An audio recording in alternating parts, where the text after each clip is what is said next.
You're listening to Skeptoid. I'm Brian Dunning from Skeptoid.com. The Faces of Belmez. You can hardly find the village of Belmez de la Moraleda for all the olive groves it's hidden among. Driving through the foothills in this part of southern Spain, you see olives, and more olives. But turn up the slope and you'll discover its white stucco buildings drenched in sunlight, its 2,000 residents hard at work keeping it spotless and neatly trimmed. But not everything in this pastoral hamlet is quite so cheery. For more than 30 years, one house in town enclosed a frightening portent. The image of a face once appeared on its concrete floor. Its owners tried to remove it, but it persisted, and soon it was joined by others. And others. Soon, ghastly, ghostly countenances were everywhere on the floor, sometimes even overlapping. Small faces, big faces, some benevolent, some shrieking in horror. They became known as the Faces of Belmez. Now I'm going to spare you 10 minutes of discussion and investigation into a case as cut and dried as this one. My point today is not to debunk the Faces of Belmez, but rather to look at its significance in a broader context. So I'm just going to give you a quick and dirty reveal. The faces were shown to have been painted on the concrete floor, the first with paint and later with acid, and the woman living in the house found to be perpetrating a hoax on the public for financial gain. In 1971, Maria Gomez Camara announced the appearance of the first face on the kitchen floor, and psychic believers called it a case of thoughtography, claiming that Camara's thoughts had a telekinetic effect and projected images from her mind onto the floor. When she and her family began charging admission for tourists to see the faces, the mayor had a sample removed for testing. The hoax was easily revealed, and the city banned any further tourist trade from being conducted at the residence. However, that did not stop them, and the faces continued to appear for more than 30 years, until Camara's death in 2004. When I give a public lecture, one of the first questions I'm often asked is, why do people believe this stuff? And though it would be nice to have a reason, the truth is that there are probably as many different reasons as there are people. But there are some common themes. When we look at the Faces of Belmez, you and I see something that's an obvious hoax, that it seems you'd have to be unrealistically ignorant to believe in. Ignorance probably plays a role for some people, but for most of the pilgrims who traveled to see the faces, cultural context was probably a bigger factor. We are not surprised to learn about Native American spiritualism, for example. And neither should we be surprised to learn of European traditions. The Andalusian region of Spain places deep emphasis on the Virgin Mary, and the lower classes in particular bear the influence of Eastern European gypsies, called Romani Gitanos. Even the Gitanos' style of dress shows obvious gypsy cues. Among gypsy traditions are a deeply rooted belief in psychic powers, faith healing, and communication with the dead. Thus, we have a population molded by a blending of Catholic miracles with psychic powers. And to many of these people, the Faces of Belmez are a practically inevitable confirmation of Santa Maria. In a larger context, the prospect of finding meaning within everyday things is compelling to most people. We want the things we do and see to have a deeper dimension that suggests the existence of a power greater than what we can observe. We want to be able to have that power too. When we see that Camara can turn her thoughts into tangible reality, we strongly want it to be true, in part because how attractive is the prospect of being able to do that ourselves, but also because it's spiritually comforting to know that such powers are out there watching over us. Perhaps a simpler question is, why would someone perpetrate such a hoax on a trusting public? In this case, the city government found that it was as simple as financial gain. But in my experience, people like Camara are rarely simply hustlers. If she was like most career psychics, she probably believed her powers were real. And even as she and her family took paintbrushes in hand and deliberately faked the faces on the floor, cognitive dissonance allowed her to still believe that what she was doing was real. She could have honestly believed that she'd been divinely inspired through psychic abilities to paint the faces. And it could be as simple as that. She could well have believed that the psychic advice she dispensed throughout the village was just as inspired. There are so many possibilities, both including and excluding conscious fraud, that it's premature to make any determinations about her character or motivations.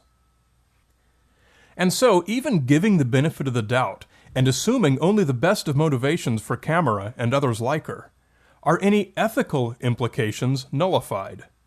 I argue that they're not. Until psychic abilities can pass any kind of controlled test and be shown to exist, it's safe to say that Camera's psychic advice is no better than what you might get from a cat or the flip of a coin. Knowingly or not, Camera violated any kind of ethical code you might choose to apply to what she did. At a minimum, she allowed the belief to persist that the faces appeared spontaneously. She could easily have painted them on canvas or anywhere else and offered the story that they were the result of psychic abilities, but she didn't. She stuck to what she knew was a lie. She derived profit from it, and she knew that people took her advice in part because of the bolstering provided by the lie. The same can be said of anyone who dispenses a product or service who has good reason to doubt the value of such a product. Every psychic, homeopath, and acupuncturist is well aware that controversy exists regarding the validity of their product. Even though they may have thoroughly convinced themselves that their products work, they know that not everyone agrees, and they know that the overwhelming body of empirical evidence is against them. Every ethical practitioner should refuse to accept another penny until they can establish that their service is indeed of real value to the customer.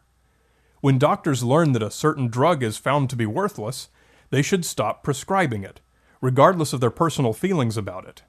Psychics should have no less of an ethical obligation. Perhaps more important than the ethical implications of tricks like this are its intellectual ramifications. Believing tourists who come to Belmez to see the faces are transformed from innocent believers who take the story on faith into experienced witnesses who have evaluated the evidence firsthand and no longer need the faith. What was merely a superstitious belief is now authoritative knowledge of how the universe works. And it's wrong. When you validate someone's superstitious belief, you teach them that other superstitions are likely true as well. Someone who witnesses the proof of a magical claim firsthand is much more likely, perhaps even certain, to fully embrace any other claims coming from the same source or similar sources. Consider the possibility of a child from one of these villages getting an infection or diarrhea. Left untreated, or ineffectually treated, these can be fatal, when a simple trip to any doctor could easily cure them. The Faces of Belmez teaches villagers to put their faith instead into a traditional treatment left over from the days when these conditions were virtual death sentences. But of course, it's relatively rare that someone's superstitious beliefs actually put their life in danger. What's much more common is the reliance on psychic information to guide decisions in business or personal relationships. By all accounts, Maria Gomez Camara was among the most influential people in Belmez. People brought her questions every day, seeking what they believed was guidance divinely inspired by Santa Maria. The city council's determination that her painted faces were fraudulent apparently had no effect on the public's perception of her abilities. From what we know, it appears that nearly every day in Belmez during Camara's lifetime, some significant decision was made based on information of totally unknown value. I found no record indicating whether the advice she dispensed turned out to be right or wrong, so there's no foundation to assert that her advice was not divinely inspired or was not of faultless quality. We have only the one data point: the faces she and her family painted on the floor and then fraudulently presented as evidence of her divinely inspired psychic abilities. Is it possible that her abilities were otherwise truly psychic? Certainly. Is it likely? Judge for yourself. I argue that the promotion of bogus phenomena like the Faces of Belmez instills a harmful lesson into people that damages their ability to be successful in many facets of life. A more valuable lesson would be the critical thinking skills that allow them to properly analyze such claims and discriminate true information from false. I often hear the question put forward, is it important to debunk stories like this, even if people draw comfort and hope from them? Based on the point I just made, yes, without question, but mere debunking is of no practical value if left there. What you need to do is teach people the critical thinking skills that will help them avoid such pitfalls in the future. That's what's important. So the Faces of Belmez, a harmless little folktale? Perhaps, but only if taken out of context and considered by itself. But within the context of the lives of the believers who come to see it, it is unambiguously a harmful influence, contributing to the erosion of their ability to make sound decisions governing their lives. Want a new way to share Skeptoid with a broader audience? Check out In Fact, my new video series based on selected Skeptoid episodes.